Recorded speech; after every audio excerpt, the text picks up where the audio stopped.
Assalamualaikum warahmatullahi wabarakatuh.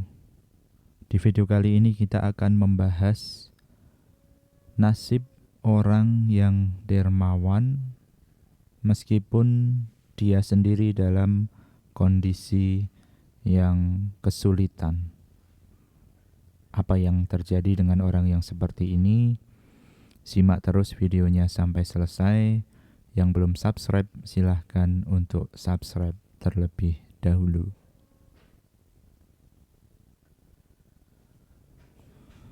Assalamualaikum warahmatullahi wabarakatuh.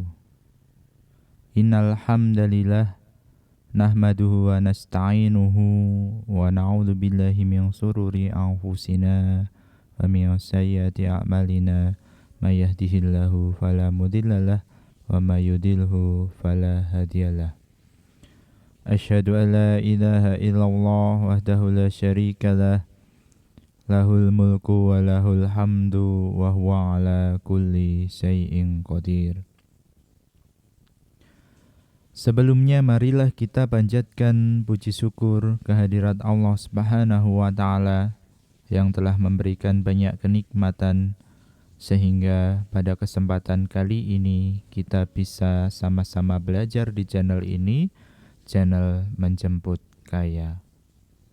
Sesuai namanya, semoga menjadi doa kepada para subscriber sekalian agar Allah limpahkan kekayaan, keberkahan, dan keberlimpahan kebaikan. Salawat dan salam semoga selalu tercurah kepada Nabi besar Muhammad sallallahu alaihi wasallam, Nabi teladan kita, Nabi panutan kita. Semoga kelak kita mendapatkan syafaat dari beliau. Di video kali ini kita akan membahas tentang sikap dermawan yang kaitannya amalan menuju kaya raya. Sikap murah hati atau biasa disebut dengan sikap dermawan. Imam Al-Qushairi dalam risalahnya yang terkenal membahas kemurahan hati dan kedermawanan, atau dalam istilah sekarang mungkin biasa disebut dengan kesolehan sosial. Dalam risalah itu beliau membuka dengan membahas surat Al-Hasr ayat 9.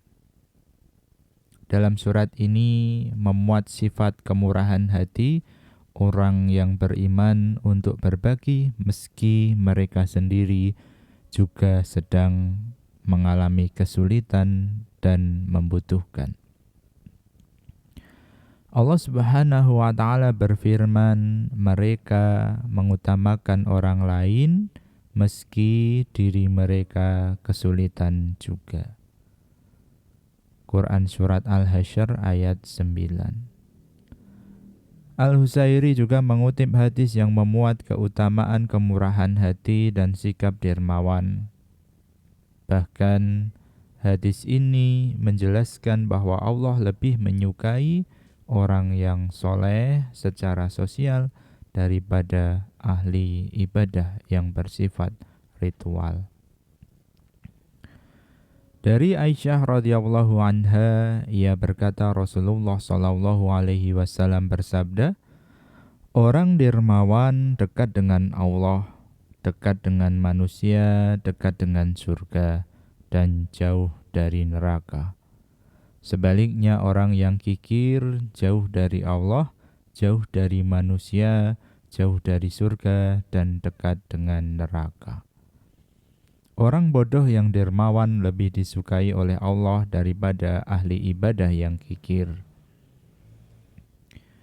Al-Qushairi mengatakan orang yang murah hati adalah orang yang ringan untuk berbagi. Orang yang murah hati dapat berbagi kelebihan harta atau pertolongan yang sifatnya tenaga. Orang pemurah juga berarti orang yang mudah memaafkan kesalahan orang lain dan ringan dalam menerima kekurangan orang lain, atau istilahnya adalah sahawatun nafs. Hakikatnya dermawan adalah orang yang tidak sulit memberikan sesuatu. Abdullah bin Mubarak membagi dua kemurahan hati dan sikap dermawan. Menurutnya orang yang pemurah adalah bisa jadi orang yang mudah berbagi kepada orang lain, tetapi maknanya tidak selalu demikian. Orang yang pemurah atau dermawan bisa juga bermakna orang yang tidak menginginkan kepemilikan orang lain.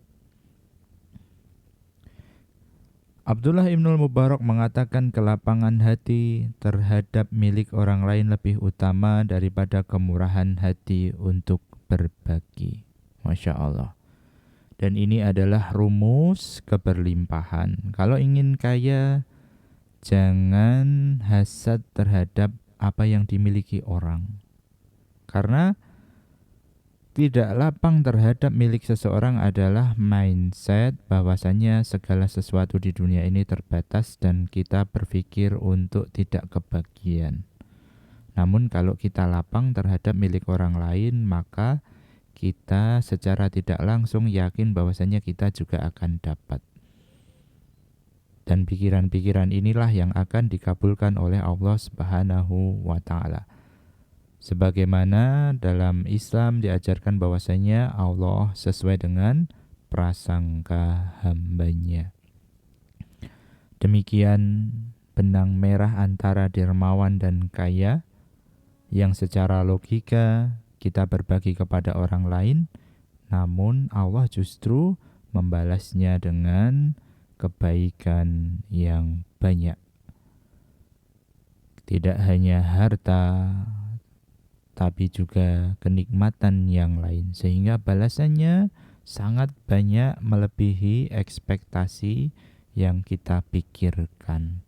Namun kuncinya adalah berprasangka yang baik dan penuh dengan keyakinan seraya menghamba kepada Allah Subhanahu wa Ta'ala.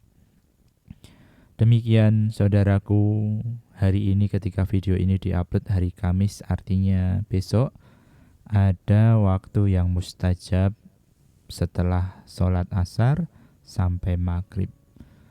Selamat melantunkan doa, selamat bermunajat kepada Allah Subhanahu wa Ta'ala. Semoga Allah ijabah. Banyak hilafnya mohon maaf, saya akhiri. Wassalamualaikum warahmatullahi wabarakatuh.